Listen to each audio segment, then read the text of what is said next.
நமச்சிவாய வாழ்க. நாதந்தாள் வாழ்க. இமைப்பொழுதும் என் நெஞ்சில் நீங்காதான் தாழ் வாழ்க. வாழ்க வளமுடன். அனைவருக்கும் இனிய வணக்கங்கள். நாம் இந்த பதிவில் பெயர்ச்சியாகும் செவ்வாய் பகவானால் ராசிக்காரர்களுக்கு ஏற்படும் சுப மற்றும் அசுப பலன்கள் என்ன என்பதனையும், அசுப பலன்கள் ஏற்படுமாயின் ராசிக்காரர்கள் செய்ய வேண்டிய பரிகாரங்கள் என்னென்ன, வழிபட வேண்டிய தெய்வம் யார் என்பதனை பற்றியும் விரிவாக காண்போம். உங்கள் வாழ்வில் வளமும் நலமும் செல்வ செழிப்பும் பெற்று வாழ்வில் உயரிய நிலையை அடைய எல்லாம் வல்ல இறைவனை வேண்டி விரும்பி கேட்டுக்கொள்கிறேன். செவ்வாய் பகவான் சகோதரக்காரகன் ஆவார். சிவப்பு நிறத்தின் அதிபதி, ஆண் கிரகம், அதிலும் தைரியமான கிரகம். செவ்வாய் துடிப்பானவர், இளமையானவர், இள ரத்தம், வீரமான கோபமான இளைஞனை போன்றவர். எதற்கும் பயப்பட மாட்டார், துடிப்பானவர். தைரியத்தையும் வீரத்தையும் குறிப்பவர் செவ்வாய் பகவான். இவர் கிரகங்களின் தளபதியாக கருதப்படுகிறார். செவ்வாய் பகவான் மேசம் மற்றும் விருச்சிக ராசிகளின் அதிபதியாக உள்ளார். ஒருவருடைய ஜாதகத்தில் செவ்வாய் சுபஸ்தானத்தில் இருந்தால் அந்த நபர் வீரம், தைரியம், ஆற்றல் மற்றும் சக்தி வாய்ந்தவராக இருக்கிறார். அனைத்து கிரகங்களும் ஒரு குறிப்பிட்ட காலத்தில் தங்கள் ராசியை மாற்றுகின்றன. இவற்றின் தாக்கம் அனைத்து ராசிகளிலும் காணப்படும். செவ்வாய் பெயர்ச்சியும் அனைத்து ராசிக்காரர்களின் வாழ்விலும் ஒரு குறிப்பிடத்தக்க தாக்கத்தை ஏற்படுத்தும். இந்த வருடம் ஜூன் 1ஆம் தேதி சனிக்கிழமை அன்று செவ்வாய் பகவான் தனது சொந்த ராசியான மேசத்தில் பெயர்ச்சியாக உள்ளார். செவ்வாய் கிரகத்தின் இந்த பெயர்ச்சியானது மாலை 3:39 நடைபெறும். செவ்வாய் பகவான் ஜூன் 1 முதல் ஜூலை 12 வரை மேசராசியில் இருப்பார். மேசத்தில் ஏற்படும் செவ்வாய் பெயர்ச்சியானது ருச்சக ராஜயோகத்தை உருவாக்கும். இதனால் சில ராசிக்காரர்களுக்கு அற்புதமான நற்பலன்கள் கிடைக்கும். செவ்வாய் பகவான் மகர ராசியில் அல்லது அதன் சொந்த ராசியான மேசம் அல்லது விருச்சகத்தில் இருக்கும்போது இந்த ருச்சக ராஜயோகம் உருவாகிறது. இந்த அற்புதமான சேர்க்கை ஏற்படும் போது அதன் செல்வாக்கின் கீழ் உள்ள ராசிக்காரர்கள் மிகவும் தைரியமாக, துணிச்சலாக மாறுகிறார்கள். சமூகத்தில் அவர்களின் கௌரவம் அதிகரிக்கிறது. பணிபுரியும் இடத்தில் தனி மரியாதை கிடைக்கிறது. இனி செவ்வாய் பெயர்ச்சியால் ஏற்படவுள்ள ருச்சக ராஜயோகத்தால் அதிகப்படியான நல்ல பலன்களை அடைய உள்ள ராசிகளை பற்றி காண்போம். நியாயம், நேர்மை, இதுதான் வாழ்க்கை என்று வாழும் மகர ராசி அன்பர்களே, இந்த செவ்வாய் பயிற்சியானது எல்லா வகையிலும் நல்லதே நடக்கும். பணவரத்து கூடும், எதிர்ப்புகள் விலகும், நீண்ட நாட்களாக தடைபட்டு வந்த காரியத்தை மீண்டும் செய்து முடிக்க முயற்சிகளை மேற்கொள்வீர்கள். வெளியூர் வெளிநாடு தகவல்கள் சாதகமானதாக இருக்கும். சிலர் வீட்டை விட்டு வெளியில் சென்று தங்க நேரலாம். வீண் வழக்கு விவகாரங்கள் வரலாம். எச்சரிக்கையாக செயல்படுவது நல்லது. வெளிநாட்டு பயண வாய்ப்புகள் உண்டாகும். சிலர் வெளியூர் பயணம் செல்வார்கள். பெண்களுடன் பழகும் போது கவனம் தேவை. தொழில் வியாபாரம் சுமாராக நடக்கும். பார்ட்னர்களுடன் சேர்ந்து தொழில் செய்பவர்கள் கவனமாக செயல்படுவது நல்லது. கடன் தொல்லை தலை தூக்கலாம். எச்சரிக்கையாக இருப்பது நல்லது.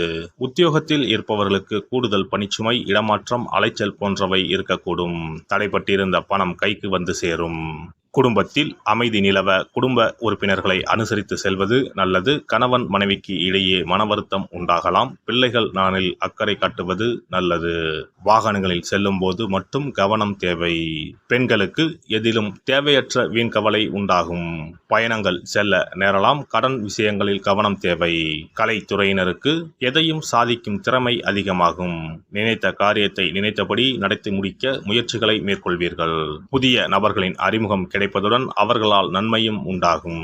சிறு சிறு பிரச்சனைகள் ஏற்பட்டு நீங்கும். நண்பர்கள் மூலம் நடக்க வேண்டிய காரியங்களில் தாமதம் ஏற்படலாம். அரசியல் துறையினருக்கு மனம் வருந்தும்படியான சூழ்நிலை ஏற்படும். மேலிடம் நீங்கள் சொல்வதை காதில் வாங்காதவர் போல் இருப்பார்கள். எனவே எல்லோரையும் அனுசரித்து செல்வதால் நன்மை உண்டாகும். பழைய பாக்கிகளை வசூல் செய்வதில் வேகம் இருக்கும். நினைத்த காரியத்தை செய்து முடிக்க எடுக்கும் முயற்சிகள் சாதகமான பலன் தரும். வீண் மனக்கவலை உண்டாகும். மாணவர்கள் மிகவும் கவனமாக பாடங்களை படிப்பது அவசியம். சக மாணவர்களுடன் நிதானமாக பழகுவது நல்லது. நட்சத்திர பலன்கள். உத்திராடம் 2, 3, 4ஆம் பாதங்கள். பயன் தராத முயற்சிகளை கைவிட்டு எந்த ஒரு வேலையையும் ஆராய்ந்து செயல்படுவது வெற்றியை தரும். மாணவர்கள் எதிர்கால நலன் கருதி எந்த காரியத்தையும் செய்வது நன்மை தரும். திருவோணம் நட்சத்திரம். எந்த நிலையிலும் தன்னம்பிக்கையுடன் செயல்படுவீர்கள். நீங்கள் பிடிவாத குணத்தை தளர்த்தி கொண்டால் எதிலும் முன்னேற்றம் காண முடியும். எடுத்த காரியத்தை வெற்றிகரமாக செய்து முடிப்பதில் ஆர்வம் காட்டுவீர்கள். அவ்விட்டம் 1, 2ஆம் பாதங்கள். வெளியூர் பயணங்கள் சாதகமான பலன் தரும். தொழில் வியாபாரம் மூலம் எதிர்பார்த்த லாபம் கிடைக்கும். தொழில் வியாபார வளர்ச்சிக்கு தேவையான ஆதரவுகள் கிடைக்கும். உத்தியோகத்தில் இருப்பவர்கள் புத்தி திறமையால் அலுவலக வேலைகளை திறமையாக செய்து முடித்து மதிப்பும் மரியாதையும் கிடைக்கப் பெறுவீர்கள். ஆஞ்சநேயரை வணங்கி வர எல்லா நன்மைகளும் உண்டாகும். மனக்குழப்பம் நீங்கி தைரியம் உண்டாகும். நவ கிரகங்களில் சூரியனுக்கு அடுத்தபடியாக செயல் ஆற்றல் உள்ள கிரகம் செவ்வாய். ஆளுமை திறன், ஆற்றல், வீரம், அதிகாரம் செய்தல், வளைந்து கொடுக்காத தன்மை, தர்மம், நீதி, நேர்மை, நியாயம் போன்ற அம்சங்கள் கொண்ட கிரகம் செவ்வாய். செவ்வாய் பலமாக இருந்து நல்ல ஆதிபத்தியம் பெற்று அவரது தசை நடக்குமானால் சகோதர சகோதரிகள் மூலம் பெரும் அனுகூலம் ஏற்படும். பெரிய பதவிகளில் உள்ளவர்கள் தொழில் அதிபர்களின் தொடர்பு கிடைத்து அதன் மூலம் முன்னேற்றம் உண்டாகும். பலமற்ற ஆதிபத்தியம் பெற்று தசை நடக்குமானால் கீழே விழுவதும் அடிபடவும் நேரிடும். வாகன விபத்துக்களை சந்திக்க நேரிடும். இரத்த காயங்கள், வெட்டுக்காயங்கள், இரத்த சம்பந்தமான நோய், சித்தப்பிரமை, தலையில் அடிபடுதல் போன்றவற்றை ஏற்படுத்துவார் செவ்வாய் பகவான். வீண் வழக்குகள், சண்டை சச்சரவுகள், மறைமுக நேர்முக எதிரிகள், பொருள் களவு போகுதல், செய்தொழில் வியாபாரத்தில் திடீரென்று பெருத்த நஷ்டம், அரசாங்க கெடுபிடி, பதவி இறக்கம், மறைந்து வாழும் சூழ்நிலை என்று பலவகை இன்னல்களை உருவாக்குவார். செவ்வாய் முதலான தோஷங்கள் அனைத்தும் நீங்க அவரின் அருளை முழுவதும் பெற செவ்வாய்க்குரிய அதிதேவதையான முருகனை வழிபடுவதும், கோதுமை ரொட்டி, வெள்ளை எள் கலந்த இனிப்பு பலகாரங்கள், துவரை போன்றவற்றை ஏழைகளுக்கு தானம் கொடுப்பதும் நல்லது. செவ்வாய் கிழமைகளில் விரதம் இருந்து செவ்வாய் பகவானுக்கு விளக்கேற்றுவது, சஷ்டி விரதம், கிருத்திகை விரதம் மேற்கொள்வது, தினமும் கந்த சஷ்டி கவசம் படிப்பது நல்லது. மேலும் செவ்வாய்க்குரிய கல்லான பவளக்கல்லை மோதிரத்தில் பதித்து அணிவது, சிவப்பு நிற ஆடையை அணிந்து கொள்வது, செப்பு பாத்திரங்களை உபயோகிப்பது போன்றவற்றால் செவ்வாயால் உண்டாகக்கூடிய தோஷங்கள் குறையும். செவ்வாய் பகவானுக்கு செய்யும் பரிகாரங்கள் அனைத்தும் முருகனுக்கு உகந்தது என்பதால் முருகனின் திருவருளும் கிட்டும். திருமண வாழ்க்கையில் செவ்வாய் பகவானுக்கு முக்கிய பங்கு உண்டு. திருமணத்துக்கு வரன் பார்க்கும்போது பிள்ளைக்கோ அல்லது பெண்ணுக்கோ செவ்வாய் தோஷம் இருக்கிறதா என்றுதான் முதலில் கேட்பார்கள். அந்த அளவுக்கு செவ்வாய் தோஷம் மிகவும் முக்கியமானதாக பார்க்கப்படுகிறது. ஒருவரின் ஜனன ஜாதகத்தில் லக்னம், சந்திரன், சுக்கிரன் ஆகியோருக்கும் செவ்வாய் இருக்கும் இடத்திற்கும் உள்ள தொடர்பை கொண்டுதான் செவ்வாய் தோஷம் ஒருவரின் ஜாதகத்தில் எந்த அளவுக்கு வலிமையாக இருக்கிறது என்பதை கணிக்க முடியும். செவ்வாய் தோஷம் இருக்கிறது என்றால் நம்பிக்கையோடு மிக எளிய பரிகாரங்களை செய்வதன் மூலம் தோஷ நிவர்த்தி பெறலாம். செவ்வாய் தோஷம் என்பது திருமண தடையை ஏற்படுத்துவது மட்டுமல்லாமல் மேலும் பல இடையூறுகளையும் ஏற்படுத்தும். எனவே செவ்வாய் பகவானை செவ்வாய் தோறும் செவ்வாய் ஹோரையில் வழிபடுவதும், செவ்வாய்க்குரிய கடவுளான முருகப்பெருமானை 9 நெய் தீபம் ஏற்றி வழிபடுவதும் செவ்வாய் தோஷத்தினால் ஏற்படக்கூடிய அசுப பலன்களின் தாக்கத்தை பெரிதும் குறைக்கும் என்பது ஐதீகம். செவ்வாய் தோஷம் ஒருவருக்கு இருந்து ஒருவருக்கு இல்லை என்றால் திருமணம் செய்யக்கூடாது என்பது சாஸ்திரம். இருவருக்கும் இந்த தோஷம் இருந்தால் திருமணம் செய்து வைக்கலாம் என்று சிலர் சொல்வார்கள்.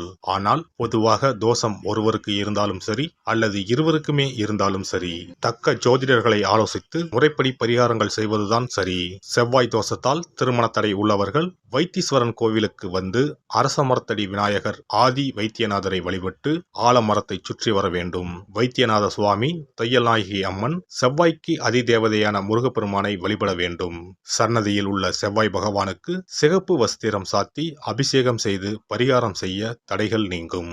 இந்த வீடியோ பதிவு உங்களுக்கு பிடித்திருந்தால் லைக் பண்ணுங்க, கமெண்ட் பண்ணுங்க, ஷேர் பண்ணுங்க.